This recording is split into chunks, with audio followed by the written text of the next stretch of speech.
So I'm here with a wonderful person and climate ambassador, Azza Dirar from Norfolk and Waveney Mind. Azza, thank you so much for helping us out today, and I'm so glad that after our discussions you've become a climate ambassador. A question I want to ask you first is, how does mental health relate to climate change?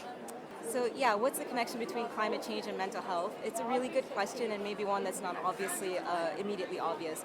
But obviously, we need to take care of ourselves, and at this time of facing the climate emergency and all the different problems that we have to deal with can be quite overwhelming.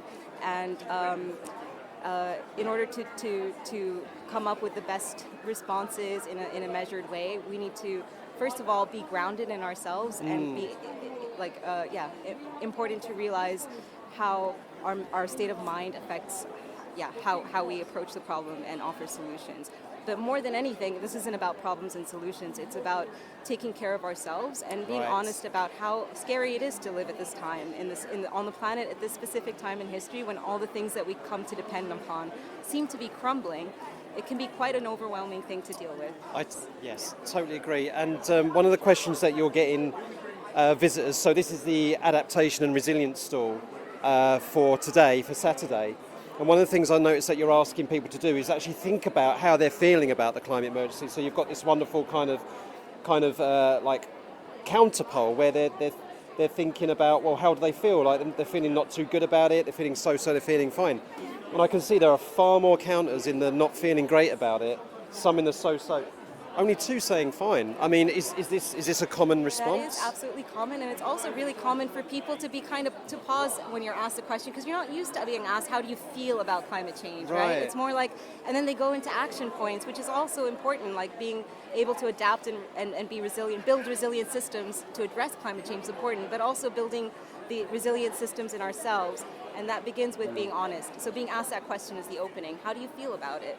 Yeah. And you'll be surprised to learn how many people feel like you but don't speak it. So it's important to speak about our concerns in a way that's safe and held, in order to be able to gain clarity to address our problems collectively more clearly. Yeah, wonderful. So I just want to finish off on the active hope tree, because it is such a simple, beautiful idea. So perhaps tell us what the active hope tree is all about, and maybe throughout your time doing this exhibit in different places, what your favourite ever response on a leaf has ever been. All right, great question. So what is our Active Hope tree? Maybe I'll back up and say what Active Hope is. It's a teaching. Good idea. Developed by Joanna Macy and Chris Johnson, and it basically emphasizes hope not as something that we feel, that is a passive feeling that we have in order to be able to act, but hope is something that we can practice and learn skills to actually develop. And a big part of that is, what is the hope for our future? What's the hope for the world that we know we want? And Charles Eisenstein has a phrase: the more beautiful the more beautiful world our hearts knows is possible. So on some level, we all know that this isn't the way things are supposed to be. Yes. So the hope, that connecting to that vision of hope, that's what this tree represents.